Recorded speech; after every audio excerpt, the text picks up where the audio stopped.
ಪೃಥ್ವಿ foundation ವತಿಯಿಂದ ಬೆಳಗಾವಿಯ ಪ್ರವಾಸಿ ಮಂದಿರದಲ್ಲಿ ಹಮ್ಮಿಕೊಂಡಿದ್ದ ಕಾರ್ಯಕ್ರಮದಲ್ಲಿ ಜಿಲ್ಲಾ ಉಸ್ತುವಾರಿ ಸಚಿವ ರಮೇಶ್ ಜಾರಕಿಹೊಳಿ ಕೊರೋನಾ ವಾರಿಯರ್ಸ್ಗೆ ಸತ್ಕಾರ ಮಾಡಿ ಬಳಿಕ ತಮ್ಮ ಭಾವಚಿತ್ರದ ಹೊಸ ವರ್ಷದ ಕ್ಯಾಲೆಂಡರ್ ಅನ್ನು ಬಿಡುಗಡೆಗೊಳಿಸಿದರು. ಈ ವೇಳೆ ಪೃಥ್ವಿ ಸಿಂಗ್ ಮಾತನಾಡಿ, ಸುಮಾರು 10,000 ಕ್ಯಾಲೆಂಡರ್ಗಳನ್ನು ಗ್ರಾಮೀಣ ಪ್ರದೇಶದಲ್ಲಿ ವಿಸ್ತರಿಸುತ್ತಿದ್ದೇವೆ. ಇದೇ ರೀತಿ ಗ್ರಾಮೀಣ ಕ್ಷೇತ್ರದಲ್ಲಿ ಬಿಜೆಪಿ ಗೆಲ್ಲಿಸುವ ರಮೇಶ್ ಜಾರಕಿಹೊಳಿ ಅವರ ಕನಸನ್ನು ನನಸು ಮಾಡಲು ನಾವು ಶ್ರಮಿಸುತ್ತೇವೆ ಎಂದು ಹೇಳಿದರು. ಬಳಿಕ ಕೊರೋನಾ ತುರ್ತು ಪರಿಸ್ಥಿತಿಯಲ್ಲಿ ತಮ್ಮ ಜೀವದ ಹಂಗು ತೊರೆದು ಶ್ರಮಿಸಿದ ಹೆಲ್ಪ್ ಫಾರ್ ನೀಡಿ ಸಂಘಟನೆಯ ಮಾಧುರಿ ಜಾಧವ್, ದಲಿತ ಮುಖಂಡ ಮಲ್ಲೇಶ ಚೌಗುಲೆ, ಆನಂದ ಶಿರೂರ, ರಫೀಕ್ ಶೇಖ್ ಸೇರಿದಂತೆ ಇನ್ನಿತರ ಸಂಘಟನೆಯ ಪದಾಧಿಕಾರಿಗಳನ್ನು ಸತ್ಕರಿಸಲಾಯಿತು. ಈ ಸಂದರ್ಭದಲ್ಲಿ ಶಾಸಕ ಅನಿಲ್ ಬೆನಕೆ, ಮಾಜಿ ಶಾಸಕ ಸಂಜಯ್ ಪಾಟೀಲ್, ಮುಖಂಡರಾದ ಶಿವಾಜಿ ಸುಂಟಕರ್, ವಿನಯ್ ಕದಂ, ವಿಜಯ ಹಿರೇಮಠ ಈ ವೇಳೆ ಉಪಸ್ಥಿತರಿದ್ದರು. HSKನ ಮುಂದಿನ ವಿಡಿಯೋಗಳನ್ನು ವೀಕ್ಷಣೆ ಮಾಡಲು ಸಬ್ಸ್ಕ್ರೈಬ್ ಮಾಡಿ, ಲೈಕ್ ಮಾಡಿ, ಶೇರ್ ಮಾಡಿ. ವಿಶ್ವಾಸ ಅವರೊಂದಿಗಿದೆ ಅಂತ ಹೇಳಲಿಕ್ಕೆ ಬಯಸ್ತ ಇವತ್ತು ಇದೇ ರೀತಿಯ ಪೃಥ್ವಿ ಸಿಂಗ್ ಅವರು ಮುಂದೆ ಹೋಗ್ಲಿ ಅಂತ ಏಕೈಕ ನಮ್ಮ ಅಣ್ಣ ಅಂತಂದ್ರೆ ಅನಿಲ್ ಬೆನಕೆ ಅಣ್ಣ ಅವರ ಸ್ವಾಗತ ಆಗಿದೆ. ತದನಂತರ ನಮ್ಮ ಎಕ್ಸ್ ಮೇಯರ್ ಬೆಳಗಾವಿ ನಗರದ ಎಕ್ಸ್ ಮೇಯರ್ ಶಿವಾಜಿ ಸುಣ್ಕರ್, ನಮ್ಮ ಕರ್ನಾಟಕದ ಹುಲಿ, ನಮ್ಮ ಅಚ್ಚುಮೆಚ್ಚಿನ ನಾಯಕ, ಕರ್ನಾಟಕವನ್ನ ಇವತ್ತು ಅಭಿವೃದ್ಧಿ ಮಾಡಬೇಕು, ಕರ್ನಾಟಕವನ್ನು ಇವತ್ತು ಹಸಿರು ಮಾಡಬೇಕು, ಕರ್ನಾಟಕದಲ್ಲಿ ಇವತ್ತು ನಮ್ಮ ಬಡವರು ಇರಬಾರದು ಅನ್ನೋ ನಿಟ್ಟಿನಲ್ಲಿ ಕೆಲಸ ಮಾಡತಕ್ಕಂತ ವೀರ ಧೀರ ಶೂರ ರಣಧೀರ ಕಂಠೀರವ ಅನಿಸಿಕೊಂಡಿರ್ತಕ್ಕಂತ ರಮೇಶಣ್ಣ ಜಾರಕಿಹೊಳಿ ಅವರ ಪರವಾಗಿ ಇವತ್ತು ಈ ಉದ್ಘಾಟನೆ ಆಗ್ತಾ ಇದೆ.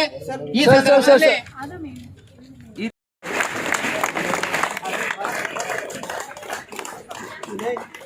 ಇರಬಾರ್ದು, ಕರ್ನಾಟಕ ಹಸಿರು ಕರ್ನಾಟಕವಾಗಿ ಉಳಿಬೇಕು, ಕರ್ನಾಟಕದಲ್ಲಿ ಬಡತನ ಹೋಗಬೇಕು ಅನ್ನೋ ನಿಟ್ಟಿನಲ್ಲಿ ಕೆಲಸ ಮಾಡತಕ್ಕಂತ ವೀರ ಧೀರ ನಮ್ಮ ಅಣ್ಣ ರಮೇಶ್ ಅಣ್ಣ ಜಾರಕಿಹೊಳಿ ಅವರನ್ನ ನಮ್ಮ ಸನ್ಮಾನ್ಯ ನಮ್ಮ ಅಣ್ಣವರ ಕರ್ನಾಟಕದ ಹುಲಿಯಾಗಿರ್ತಕ್ಕಂತ ರಮೇಶ್ ಅಣ್ಣ ಜಾರಕಿಹೊಳಿ ಸಾಹೇಬರನ್ನ ಕೇಳ್ಕೊಳ್ತಾ ಇದ್ದೇನೆ. ಈ ಒಂದು ಸತ್ಕಾರವನ್ನ ಪೃಥ್ವಿ ಸಿಂಗ್, ಸಚಿನ್ ಸ್ವಾಮಿ, ಜಸ್ವೀರ್ ಸಿಂಗ್, ಪ್ರವೀಣ್ ಪಾಟೀಲ್, ಆನಂದ್ ಶೂರ್ ಎಲ್ಲರೂ ಸೇರಿ ಅಣ್ಣವರ ಸತ್ಕಾರವನ್ನು ಮಾಡಬೇಕು, ಅಣ್ಣವರ ಪ್ರೀತಿಯನ್ನ ಗೆಲ್ಲಬೇಕು. ಬೆಳಗಾವಿ ನಗರ ಹಸಿರು ನಗರ ಮಾಡಲಿಕ್ಕೆ ಬೆಳಗಾವಿ ಇರ್ತಕ್ಕಂಥ ಎಲ್ಲ ಮೂರ್ತಿಯಾಗಿರ್ತಕ್ಕಂಥ ರಮೇಶ್ ಅಣ್ಣ ಜಾರಕಿಹೊಳಿ ಅವರ ಸತ್ಕಾರ ಈ ಸಂದರ್ಭ ನಡೀತಾ ಇದೆ. ನಮ್ಮ ಶಿವಾಜಿ ಸುಣ್ಕರ್ ಸಾಹೇಬರು ಕೂಡ ಒಳಗಡೆ ಹೋಗ್ಬೇಕಂತ ಕೇಳ್ಕೊತಾ ಇದ್ದೀನಿ.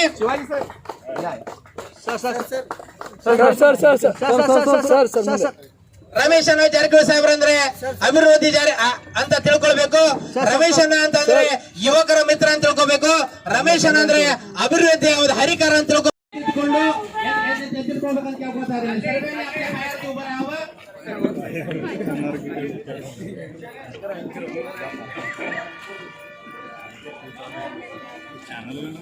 ಏನ್ ಬರ್ರಪ್ಪ ಅವ್ರ ಜಾಗ ಮಾಡ್ಕೊಡ್ರಿ.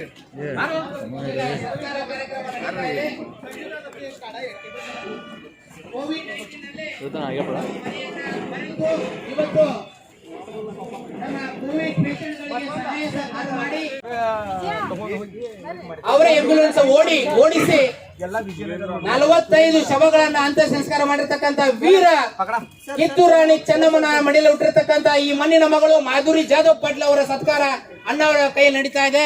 ಇದು ಸಂತಸದ ವಿಷಯ. ಅದೇ ರೀತಿ Rafiq Shaikh, social worker and corona warrior, ಅವರ ಸತ್ಕಾರ ಕೂಡ ಅಣ್ಣವರು ಹಾಗೂ ಪೃಥ್ವಿ ಸಿಂಗ್ ಫೌಂಡೇಶನ್ ಚೇರ್ಮನ್ ಆಗಿರ್ತಕ್ಕಂಥ ಪೃಥ್ವಿ ಸಿಂಗ್ ಅವರು, ex mayor Belagavi corporation Shivaji Sunkar ಸಾಹೇಬರು, ವೈಸ್ ಪ್ರೆಸಿಡೆಂಟ್ ಆಗಿರ್ತಕ್ಕಂಥ ವಿಜಯ ಹಿರೇಮಠ ಮೇಡಮ್ ಅವರು ಹಾಗೂ ವಿನಯ್ ಕದಂ ಹಾಗೂ ಎಕ್ಸ್ MLA ಕಡೋಗ ಸಾಹೇಬರ ನೇತೃತ್ವದಲ್ಲಿ ಕಾರ್ಯಕ್ರಮ ನಡೀತಾ ಇದೆ.